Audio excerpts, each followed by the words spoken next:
If you've ever driven through the intersection of Pico and Blvd, then you've probably seen this orange building behind me. Well, this is Esco's Pizza, a New York-style pizza joint that's coming up with some insane combinations alongside their New York-style pizzas. Are you hungry? Because I'm hungry. Let's grab a bite. Esco's isn't your typical New York-style pizza spot. The slices will make you forget you're in LA, and their viral Oxtail Pizza and Jerkin Chicken collab with Westside 5 have been turning heads all over the city. But behind the food is a story of a true New Yorker who faced setback after setback chasing his dreams in LA. Closed doors, plans falling through, and more than a few reasons to go back home. But he didn't. And somehow, every time things fell apart, the right person showed up at the right time. Today, we're sitting down with the owner of Esco's to hear the whole story. Let's get into it. My name is Esteban Gutierrez. Everybody calls me Esco, and we happen to be standing in Esco's New York style pizza in LA. So when I was a kid, my father had a deli. And so I grew up behind the counter at the deli, you know, making sandwiches, pouring coffee, and talking to people, of course. That's why I'm a good talker, because I grew up behind the counter. He sold the deli and then was looking for his next business, and he found a pizzeria, even though my father did not make pizza, you know. He found a good business. And so we went and we scoped out the business, and it was like the summer before I went to college. And I thought it was awesome. Yeah. I mean, as a 17-year-old, you love pizza. Right. And he was like, you know, help me out. Learn how to make pizza before you go. And I did. And I mean, the guys who taught me how to make pizza, like, you know, we bought the business and kept all the same crew. Yeah. We tried to make it the smoothest transition ever. And if it ain't broke, don't fix it. And let me tell you, like, this is the same recipe from 30 years ago that we're using now in LA. Basically, about 20-something years ago, I started making pizza, and I just fell in love with it right away. In Spanish, they got, you know, a saying that, right? You know, si no aprende por lo bueno, aprende por los malos. Which means, translates to? If you don't learn like in a good way, you learn in a bad way. You know, like, you know. And I mean, I learned all of my lessons the hard way. Yeah. You know what I'm saying? Like, I didn't come to LA and start a pizzeria because I had some money and a business plan. That's definitely not what happened. Mm-hmm. I first came to LA in 2015, and I was walking away from the family business. Like, my father didn't want the pizza life for me. Yeah. He told me to do anything but this. He sent me to school, he sent me to college, and I'm like a party animal, and I came back with a social work degree that you don't make a lot of money with. You win morally, and that's great. Yeah. You know, but, you know, and so when I came here, I was walking away from the family business to kind of try to see what else the world had for me. Of course, I ended up making pizza, and I had a short stint in LA. I was here for 3 years, ended up going back, but it was like just in time for COVID. Mm-hmm. And so it was a strange time. And my plan was like, all right, the restaurant life didn't work out for me in LA because I never got my break, you know? Like, nobody gave me the managerial position or invited me to be part of an organization. So I went back, and I was going to go back to school. But, you know, I'm an in-person learner. It was COVID, so I wasn't going to do that. Yeah. And then 2 years of COVID, which was strange, but, you know, thank God, like, you know, my circle was rather untouched by any of that, and so it was a great time. I got to spend with my family after being away for some years. And then finally in 2021, I got a job offer to come back to LA, and I was excited about that. And it was for a very public, big pizzeria that they had a lot of movement behind, and they were like semi-famous kind of people.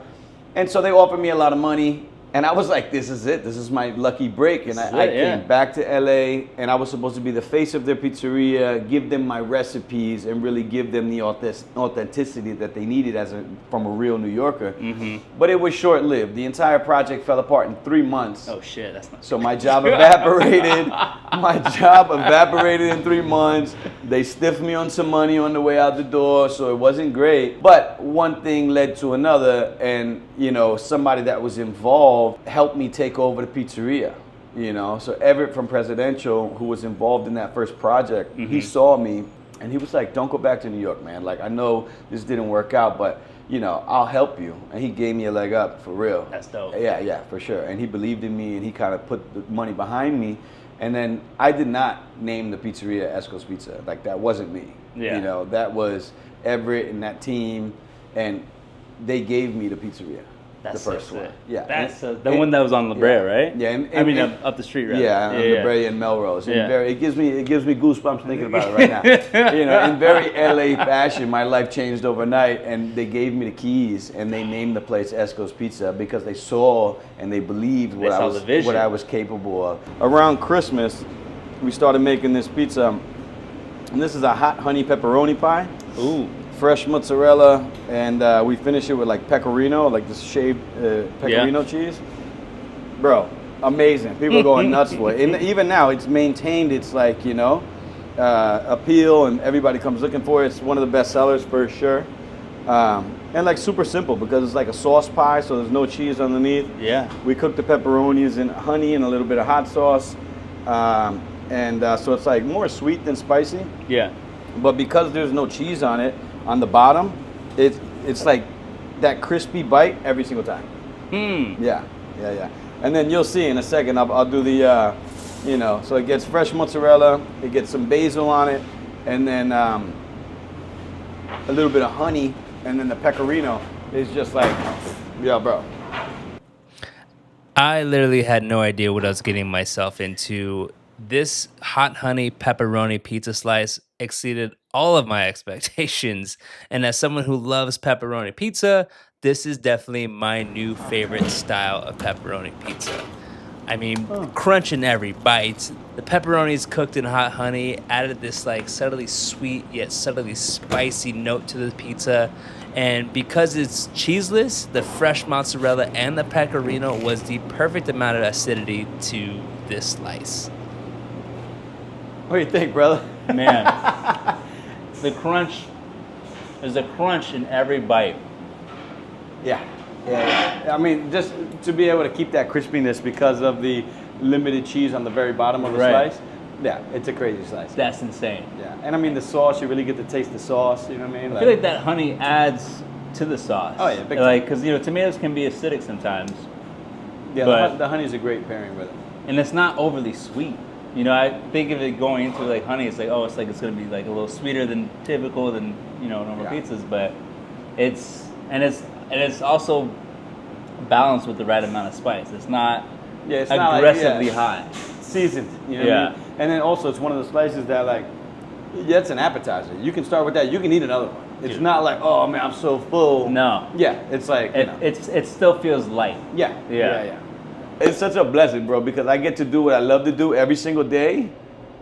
You know, I employ my family, and like it's going. Now there's no stopping it. Yeah. It's really starting to happen. But that happened to me, and so now, you know, we had that partnership for about 2.5 years. I think that we were in the wrong space. The space was too big. And so we did well when we kind of started to make a name for ourselves over there. But, you know, about 1.5 years ago, we went our separate ways as partners. And I think it was great for both of us. And I happened to start a new partnership here on the corner of Pico and La Brea with a woman named Erin Drake Lee, who is now my partner. And she built this store. So, like, this used to be a check cashing place forever. Okay. And so it didn't have the systems to be a restaurant. Didn't have like the plumbing and all this stuff. Yeah, and I mean the hood systems and all of the very expensive stuff. You know what I mean? So she did the build out for her own concept here that was a chicken and biscuits restaurant. Her concept didn't end up working out. She had the business wherewithal to say, you know what? I gave it a shot. I'm going to call it quits. I'm going to pull the plug. So she pulled the plug, and we met at that juncture. And she still had 1 year left in the lease. Oh, shit. And so we struck a new deal. She helped me keep going. I was getting ready to pack it up and go back to New York. To be honest, I had a good run with the pizzeria. My heart was full. I felt like I had given it a shot. And we were pretty successful. Even if he wasn't financially successful, in the street, we were successful. People knew Esco's Pizza. The reviews were great. We had an era. It was an era at the first store. It was nuts. Yeah. You know, but then this became the natural move. Like, okay, let's do this. We had an awesome, you know, bond right away. She's from the Bay, but she spent like 20 years in New York, so forget about it. And she's a very straight shooter. Like, yo, there's no wasted words in a conversation with Erin. Now we're about a little bit over 1.5 years in this location. Okay. And And now things are looking like they're supposed to look. You know, the ball is way rolling and things are great. Sick, man. Yeah. Right now, it's great. I get to go home maybe like at least 2-3 times a year, which for me is like, it's a lot. Yeah. Because before, in the beginning, there was no going home. You know what I mean? Yeah. Getting something off the ground. I slept in the first pizzeria for 6 months. Yeah. You know what I mean? Like, I had a place to stay. I was renting a tiny room from a brother of mine, but man, you know what I mean? At the end of a 16, 17, at the first spot, it was just nuts though. Yeah. You know what I mean? Just so many, you know. And I also wasn't married, you know. And after a long day, all I wanted to do was have a beer. Yeah. And, you know, sit in awe of what was happening. And I mean, I loved where I was staying, and Ricky was great, but there wasn't no TV in there. Yeah. You know what I'm saying? It was a tiny little room, and so like, you know, to be in the pizzeria that happened to be, that first pizzeria was like extravagant. Yeah. It was crazy, man. Like a whole separate room with a Yeah, 85-inch TV in there. I was like, yeah, I'm staying here. It was a big spot. It was nuts, man. It was extremely. There was so many nights I sat there and just was like pinching myself, like, I don't even know. This is crazy. Yeah. My favorite part about having a New York style pizzeria is that there's so many New Yorkers and East Coast people in LA, and we're always on this like mission, you know? Right? And they always come in very skeptical, like, so New York pizza, huh? Where are you from? You know? And I'll be like, and then of course you get me here, and I'm like, I'm from Harlem, 125th Street in New York, and they're like, oh, okay. All right, well, we're gonna see if, I'm like, you should be skeptical about your pizza, you know, and that you should be, and that's fine. And now we're here, so let's do the thing, you know. And then they have a slice, and like, oh shit, like, oh. My specialty here is real New York style pizza. Okay. And I think that, you know, you'll get many New Yorkers, and they're not gonna go for your fanciest slice. Let me get a slice of cheese. Let me get a slice of pepperoni. I would say, is the pepperoni cheese like more commonly? Yeah. And so I had to explain to my wife, I go, you know, when somebody comes in there and they go, let me get a slice. They mean a slice of cheese. Yeah. You know what I'm saying? But that's a very New York kind of order, you know, like give me a slice. I love that, the interaction between people, and really that's the specialty here. Yeah. Because you're gonna find a New Yorker here, you're gonna find real recipes, you're gonna find thin, crispy pizza that's gonna hold up and not do the flop. You know what I'm saying? All of those things. So the toppings and things like that, you know, it's an ever-changing kind of, animal here. But like, you know, I have many specialties now because that's the game, and you must get with the program and do fun stuff and keep people interested. However, the basics in terms of cheese, pepperoni, a 3-cheese white slice with garlic, a margarita, you're gonna find these, you know, strong, you know, favorites here. So I feel like a good judgment for me on pizza is the pepperoni pizza gonna be good? Yeah. And then I'll explore what else they got later. You know what I'm saying? you gotta get your baseline, Right. you know, and figure it out first. But the big joke is like, you make all these pizzas, okay? 1, 2, 3, 4, 5, 6, 7, 8, 9, 10, 11 flavors. The first customer through the door I don't want any of that. asked for something that we didn't have. And that is like, you know what I'm saying? Like, that's like the golden thing, you know what I'm saying? Whatever, if you didn't make it, come brother. You know, they're gonna ask for it. Gentlemen, what can I get for you? Westside 5 is a homeboy that we go back 10 years from when I first came out here, and he's a big figure on Fairfax, the Rosewood 100 store. Like, he was the manager when we met, and now he's doing Martyr's Kitchen. And Martyr's Kitchen is a Jamaican spot that they're building. They don't have a brick and mortar yet, but it's like killing the street right now. That's what's up. Because we've been doing a collab, and you know, Oxtail Pizza, Jerk Chicken Pizza. We've been doing this collab for like 3 years, you know? They would come to the pizzeria, we'd do a pop-up, and he'd be like, yo, put some of this on, and he likes Sicilian pizza, right? Yeah. Square. And he'd be like, yo, put some of this on the pizza, you know? And he's got such a big following that people will come and be like supporting him, you know? And so now we're like running down this road, and so now we can't keep it in-house fast enough. First of all, it's amazing. Yeah. You know what I'm saying? Like, I had a guy yesterday come and he bought a slice of oxtail. And I mean, it's expensive as all hell. It's crazy. It's 14 Bro, yeah. listen, for us to make money on it, I got to charge $14 a slice. You know how I feel about charging? I don't even feel good about charging $14 a slice. But now I got to figure out, I'm calling farms and I'm trying to get oxtail. Yo, I can't buy it from the butcher. This shit is so expensive. It's crazy. Plus, it's like, yo, the process, if you know how to make oxtail, you know what I'm talking about. It takes so long. Yeah. You buy a case that's like 40 pounds. The yield is 15 to 18. God. Like, it's like less than 50% yield. So it's crazy. You know what I mean? And it's time consuming. And because Modest Kitchen is doing it right. They marinate for 2 days. Like, they're not playing no games. They're doing it right. Even in my story, I try to share my story so much because, like, is the secret ingredient in the food. Like, now you think I don't want your $15. You know what I'm saying? Like, you know, it's not why I'm doing this. I'm doing this because I've been blessed with this situation. I get to do what I love to do. I get to do a collab with my friend who's also on a mission to create something beautiful, and it's working, bro. So, like, you know, it's just like, it's a beautiful time for real. Shit.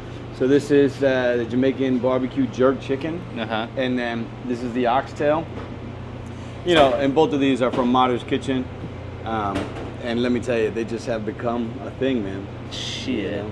Yeah, and this is the way Westside 5 likes it. He really enjoys the Sicilian pie. Uh-huh. And so, you know, we'll do it like this whenever we can. But you heard the first customer of the day. Yeah. 12 options, all right? She goes, I don't know. no jerk, I'm here for the jerk.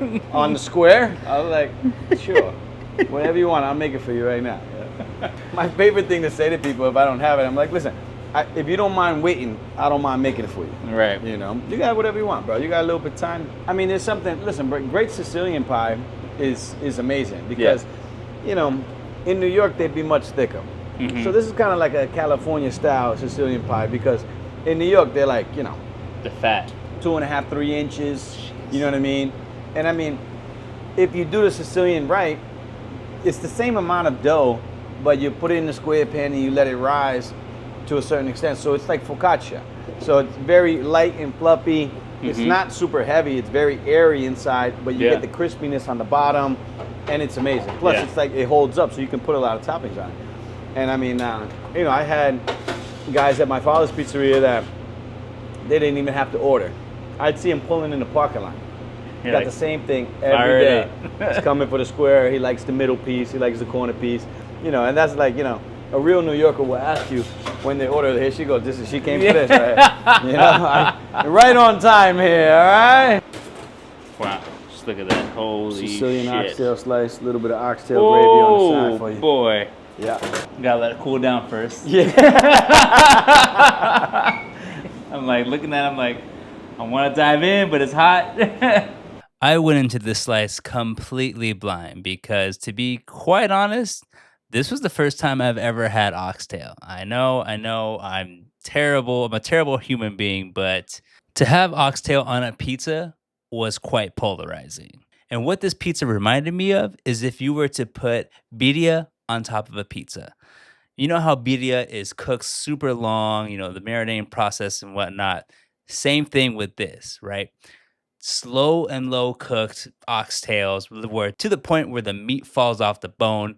And then to have that on a pizza where it's just so juicy and tender, literally just melts in your mouth. My mouth is watering right now just thinking about it. But the fact that Esco serves it with the consommé or the broth on the side just makes it even that much better. That broth alone, I could literally drink that by itself in a large cup. And when you combine both of these, the broth and the slice, it is like magic in your mouth. I now understand why this slice has gone viral because it's fucking delicious. Bro, It's if like- you give that gravy on the side, like I just started doing that because I was putting a little bit on it now. When you get the gravy on the side, you could get it in every bite without being a mess. Because if you just put a bunch on it, it's kind of like a mess falling apart. That's why I've been taking the dipping approach because I'm like, yeah. I mean, I don't want to just get stuff everywhere. Yeah, And like sometimes yeah. I want a regular bite, and then sometimes I want a more savory bite. You know, But it's killer. dude. Oh god. And so now we're well on our way to like facilitating how we can have it as a regular menu item, even though it's complicated for sure. But I tell you what, don't pass me the rock now. I'm balling out. Right. Shrimp Alfredo pizza in the window yesterday. Yesterday was the first day. And let me tell you, my man George in the kitchen right now, he's like a master chef. And bro, like that's what I'm saying. I got such strong members of my team. Yeah. My man Georgie, we go back 10 years too. And if you ask, like, so he's a killer pizza man, right? But if you ask George what he does, he said, I'm a pasta man. Oh, shit. Okay? You know what I'm saying? Because that's what he started doing. He started on the pasta line, you know what I'm saying? So I'm like, yo, George, like, help me make some Alfredo sauce. Like, I can make Alfredo sauce, but I can't make it like George. Damn. You know what I'm saying? It pops, it's great, it's got the right amount of black pepper, like, you know what I'm saying? He really do it. Like, he do it very nonchalantly. These guy's a killer. But so now, you know what I'm saying? I'm like, all right, cool, let's explore the exotic pizza world, which is like so funny because it's very not New Yorker. You get old New Yorkers that are like fucking shrimp on the pizza. Give me a regular slice, bro. What the fuck is going on here? I got a very strong connection to pernil, which is roast pork. It's like a Puerto Rican roast pork dish, you know what I'm saying? Okay. And my father's first business in the deli, we used to make Cuban sandwiches.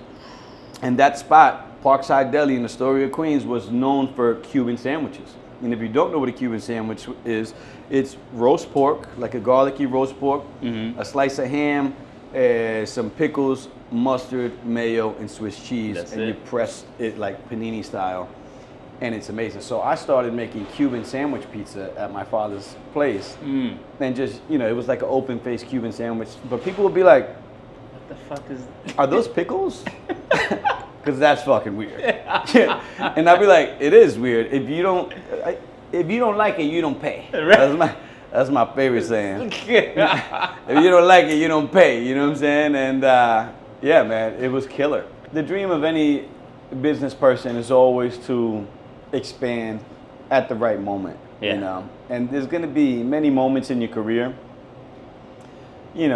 where opportunities will come up. And the most important thing is to choose the right one, I guess. Yeah. But, sometimes when things are going good, and like, thank God, bro, it's just raining on your boy. Like, things are great. Things are great.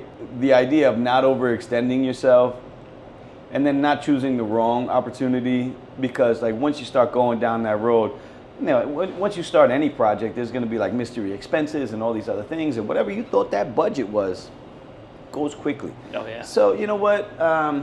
Yes, I would love to expand. You know what I mean? But even better, what sounds better to me is to perfect this, right? And I mean, as a craft person, you love what you do, and your attention to detail and the presentation and all these things that go into it. You can always do something to make things better. This store right here, I think can do amazing things if we give it the right care and don't try to move on too quickly. So, there's gonna be more, I'm sure, in the future. You know what I'm saying? We're at the corner of Pico and La Brea, Esco's New York style pizza. There's a lot going on here. I'm having a great time. Come and join us. Come see what's going on. I got options for you. If I don't have it, I'll make it. Ask me questions. I got you. Okay. It's a beautiful time. Love it. I love it. Love it. Thank you, man. Thank you, man. Appreciate No doubt. it. That was amazing.